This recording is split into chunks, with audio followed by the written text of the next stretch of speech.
देखेंगे एनसीईआरटी के।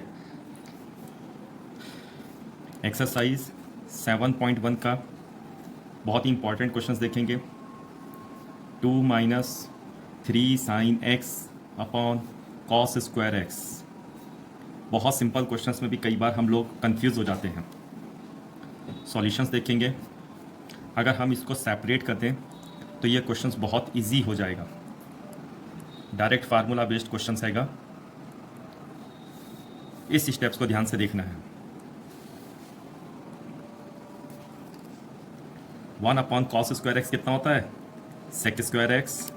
Integration separate भी कर सकते हैं। 3 कांस्टेंट है, आउटसाइड में चला जाएगा। साइन अपॉन कॉस कितना होता है? 10x और 1 upon cos. 1 upon cos x को अलग लिख लिया बेटा, और sine x upon cos x को अलग कर लिया। ध्यान से समझेंगे, पूरी चीज़ डिटेल में समझाई जा रही है। 2 कांस्टेंट है, बाहर कर दिया तो सेक स्क्वायर एक्स बचेगा। यहाँ से 3 कांस्टेंट है, बाहर हो गया, और ध्यान से देखें सेक एक्स 10x हो गया। सेक स्क्वायर एक्स का इंटीग्रेशन कितना होता है? 10x, और सेक एक्स 10x का कितना होता है? सेक एक्स, और एक आर्बिट्रेरी कांस्टेंट ऐड करते हैं। तो ध्यान से देखो, इस इंटीग्रेशंस में वो कुछ सेपरेट करेंगे तो बहुत जल्दी आंसर आ जाएगा। चलते हैं क्वेश्चन नंबर 2 के पास। फर्स्ट एक्सरसाइज के कुछ इंपॉर्टेंट क्वेश्चंस को डिस्कस करते हैं। एक इस टाइप के क्वेश्चंस आते हैं, root x minus 1 upon root x whole square. तो सभी स्टूडेंट समझ सकते हैं, a माइनस बी का होल स्क्वायर होता है a square minus 2ab plus B square. अगर मैं इसको इस फार्मूले से ओपन कर दूं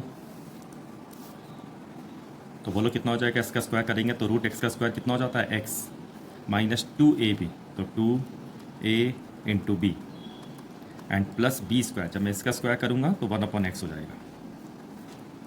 इस रूट एक्स से ये रूट एक्स कैंसिल हो जाएगा और सिंपल इंटीग्रेशन से आ जाएगा। एक इंटीग्रेशन एक्स का होगा, 2 कांस्टेंट है तो यहाँ से 1 बचेगा बच्चों, एंड प्लस 1 अपॉन एक्स का बताया था इंटीग्रेशंस। पिछली वीडियो में फॉर्मूले समझा रखे हैं। एक्स की पावर 2 अपॉन 2 माइनस 2, 1 का इंटीग्रेशन कितना होता है बच्चों? एक्स, और 1 अपॉन एक्स का बताया था लॉग मॉड एक्स प्लस सी।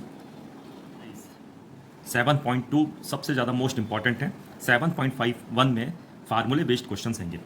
तो एक्सरसाइज 7.2 के बहुत ही इंपॉर्टेंट क्वेश्चंस देखिए। जैसे क्वेश्चन नंबर 11 हैगा, integrations of x upon root x plus 4। बहुत ही इंपॉर्टेंट क्वेश्चन हैगा, आगे सॉल्व कर देते हैं। इसमें ये x लिखा है और यहाँ पर x प्लस 4 लिखा हुआ है, लेकिन ये रूट में है। इस प्रकार क्वेश्चंस में जब कभी भी न्यूमरेटर और डिनोमिनेटर में डिग्री सेम होगी तो ध्यान रखना है आपको कि हम इसको सेम बना लेते हैं। अगर मैं इसमें 4 ऐड और 4 सब्ट्रैक्ट कर लूँ, बहुत ध्यान से देखिए, इसके 3-4 क्वेश्चंस करा रहा हूँ मैं, तो इससे बेनिफिट मिल गया। अगर हम x प्लस 4 के अपॉन में इसको अलग अलग कर लें, x प्लस 4 के रूट में अलग अलग कर लिया, minus 4 upon root x plus 4। सबको मालूम है कि रूट सेम नंबर्स और ऊपर विदाउट रूट है तो ये इससे कैंसिल हो जाता है, क्योंकि a को मैं लिख सकता हूँ रूट a इंटू रूट ए। तो ये रूट से ये रूट कैंसिल हो जाएगा, क्योंकि उसका मतलब ऊपर a है, तो मैं इसको रूट में 2 बार ऐसे लिख सकता हूँ। बहुत ही डिटेल में अच्छी तरह समझाया जा रहा है। अपॉन रूट x प्लस 4, ये इससे कैंसिल हो जाएगा बच्चों।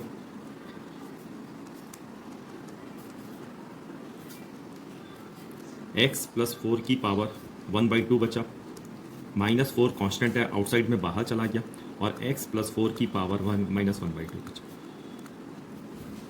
अब हम इसको t मानते थे, लेकिन इसका डिफ्रेंशिएशन, क्योंकि x प्लस 4 को हमने t माना, तो 1 plus 0 is equal to D T by D X, तो dx is equal to D T. तो ये t की पावर 1/2 बचेगा बंद, और ये t की पावर माइनस 1/2। मुझे उम्मीद है कि इसके बाद आप कर लेंगे, पर फिर भी इस क्वेश्चंस को सॉल्यूशंस पूरा किया जाएगा। n plus 1 upon n plus 1 लिखते थे।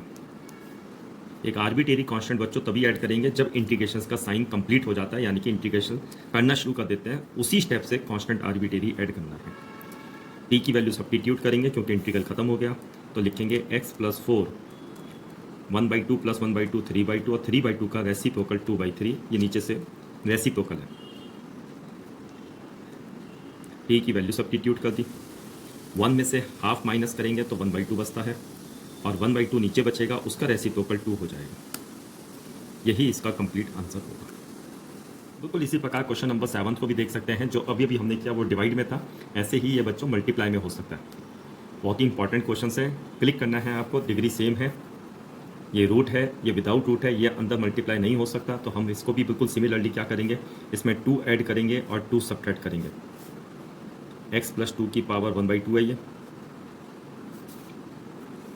अब इस x + 2 को हम इससे मल्टीप्लाई कर देंगे बेटा, पूरा x + 2 से x + 2 मल्टीप्लाई हो जाएगा, तो हो जाएगा x + 2 की पावर बच्चों ये 1 है यहाँ पे, और ये 1/2 है। 1 और 1/2 को मल्टीप्लाई करते हैं तो 3/2 हो जाता है, और 2 से इसको फिर अगेन मल्टीप्लाई करेंगे तो 2 × x + 2 की पावर 1/2 हो जाएगा।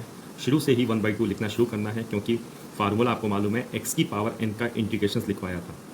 x की पावर n का इंटीग्रेशन होता है बच्चों x की power n+1/n+1 and arbitrary constant c। इस फार्मूले को इसमें यूज़ करेंगे, x + 2 की पावर n+1 डायरेक्ट करेंगे, 3/2 में 1 ऐड करते हैं तो 5/2 आता है, और नीचे उसका 5/2 का रेसिप्रोकल 2/5। उम्मीद करते हैं आपको अच्छी तरह समझ में आ रहा होगा। 1/2 में 1 ऐड करेंगे, 3/2 आएगा, 3/2 नीचे लिखूंगा, इसका मतलब उसका रेसिप्रोकल 2/3। थोड़े थोड़े स्टेप्स आपको एग्जाम्स में कैलकुलेशन, जिससे आप कंप्लीशंस में अच्छा परफॉर्मेंस कर सकें, बहुत ही इंपॉर्टेंट है। अब इसमें ध्यान से देखिए, 1/x - √x। अब इसमें ध्यान से देखिए, बहुत ही डिफरेंट क्वेश्चंस हैं, लेकिन ये स्टैंडर्ड हैं, थोड़े इंपॉर्टेंट क्वेश्चंस हैं जो आपको क्लिक करने हैं। अगर आपके माइंड में एकदम क्लिक हो गया तो ये क्वेश्चंस बहुत ईजी हैं। जैसे मैं इसमें से √x कॉमन ले लूँ, अभी मैंने बोला है कि x को क्या लिख सकते हैं, √x × √x, तो उसमें से एक √x कॉमन आ गया। x को हम लिख सकते हैं √x × √x। उसके बाद पिछली वीडियो में आपको बताया सब्स्टिट्यूशन सबसे ज़्यादा इंपॉर्टेंट है। अगर मैं √x - 1 को t एज्यूम कर लूँ तो इसका डिफरेंशिएशन dx के साथ मल्टीप्लाई में है। ध्यान से देखिए, √x - 1 को अगर मैं t एज्यूम कर लूँ, एज्यूम माना पुट, तो इसका differentiation with respect to x both sides. तो √x का डिफरेंशिएशन सारे बच्चों को आना चाहिए, 1/2 x की पावर -1/2, -1/2 को नीचे ले गए, √x होता है, t का dt/dx, तो dx/√x, ये dx बच्चों यहाँ गया, √x ये रहा, और 2 यहाँ पे एक्स्ट्रा था तो वो 2 यहाँ पे आ गया। इसको हम इक्वेशंस भी एज्यूम कर सकते थे, पिछली वीडियो में बार बार बता रहे हैं, equation number 1, equation number 2 and equation number 3। तो put equation number 3 2 in equation number 1। तो इक्वेशन नंबर 1 को ध्यान से देखें, dx/√x, dx/√x की जगह पे मैंने लिखा 2dt, और √x - 1 की जगह लिखा t। उसके बाद ये इंटीग्रेशंस बहुत इजी हो जाते हैं। dt/t का log t बताया था मैंने, और t की वैल्यू सब्स्टिट्यूट कर देंगे, क्योंकि क्वेश्चन हमारा x में था तो आंसर भी x में देंगे। बहुत ध्यान से सुनिए अच्छी तरह, एक बार फिर से क्वेश्चन था 1/x - √x। तो आपको ये जो मैंने स्टार बनाया है, ये आपको क्लिक करना है। कुछ रेयर क्वेश्चन से इंपॉर्टेंट है, √x इसमें कॉमन देना है। देखिए कुछ ट्रिग्नोमेट्रिकल क्वेश्चंस होंगे एक्सरसाइज 7.2 के ही, थोड़ा सा हम उसको डायरेक्ट करेंगे। जैसे क्वेश्चन नंबर है 26 है, cos √x/√x dx। जैसे अभी भी मैंने बताया कि cos √x को हमने t माना, केवल √x को, क्योंकि उसका डिफरेंशिएशन इसके साथ है, तो हम डिफरेंशिएट करेंगे तो यह आ जाएगा 1/√x dx = dt। तो जब मैं इसको यहाँ सब्स्टिट्यूट करूँगा तो यह आ जाएगा केवल cos t, और इस पूरे की जगह पे dt। तो cos t का इंटीग्रल बताया था sin t + c, और t की वैल्यू सब्स्टिट्यूट करेंगे sin √x + c। Question number 32 is the very very important, 1/1 + cot x। ये क्वेश्चंस बहुत ज़्यादा इंपॉर्टेंट है। सबसे पहले हम इसको साइन कॉस में कन्वर्ट करेंगे। cot x सबको मालूम है, 1/cos x/sin x होता है। एलसीएम लिया, और एलसीएम लेने के बाद ये क्वेश्चन बन गया sin x/sin x + cos x। इस स्टेप्स के बाद मैंने स्टार बना दिया, आप इसको अच्छी तरह समझें। बहुत ही इंपॉर्टेंट और यूनिक क्वेश्चंस हैं, इसमें हम 2 से मल्टीप्लाई और 2 से डिवाइड करेंगे। जब आप प्रैक्टिस करेंगे तो आपको ये बातें याद होनी स्टार्ट हो जाएंगी। 2 sin x को मैं लिख सकता हूँ sin x + sin x। एक बार फिर से हमने 2 से मल्टीप्लाई डिवाइड किया, 2 साइन एक्स को लिखा sign x plus sine x, एक कॉस एक्स मैंने ऐड किया और एक कॉस एक्स मैंने सब्ट्रैक्ट किया। क्वेश्चंस पे कोई फ़र्क नहीं पड़ा। अब हमने इसको एडजस्टमेंट किया, sine x plus cos x के साथ इसको सेपरेट किया, sine x plus cos x upon sine x plus cos x, और sine x minus cos x के साथ मैंने इसको अलग कर दिया।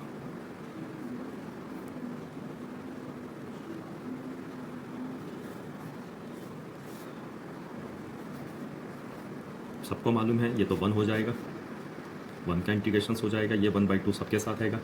प्लस अगर मैं इसमें से एक माइनस साइन कॉमन ले लूँ तो बहुत ध्यान से देखो, माइनस साइन कॉमन लेने पे कॉस एक्स पहले आ जाएगा और साइन एक्स बाद में। ध्यान से देखो, ये बेटा इसका डिफरेंशिएशन है, साइन एक्स का डिफरेंशिएशन कॉस एक्स और कॉस एक्स का डिफरेंशिएशन माइनस साइन एक्स। यानी कि अगर मैंने sign x plus cos x को टी माना तो ये पूरा डी टी बन जाएगा। कई सारे क्वेश्चंस में करवा रहे हैं, तो ये पूरा डी टी बन जाएगा बच्चों, डी टी अपॉन टी। तो ये आ जाएगा 1/2 x minus d t upon t का इंटीग्रल कितना होता है, लॉग टी, और टी की वैल्यू सब्स्टिट्यूट कर दी, sine x plus cos x and plus arbitrary constants.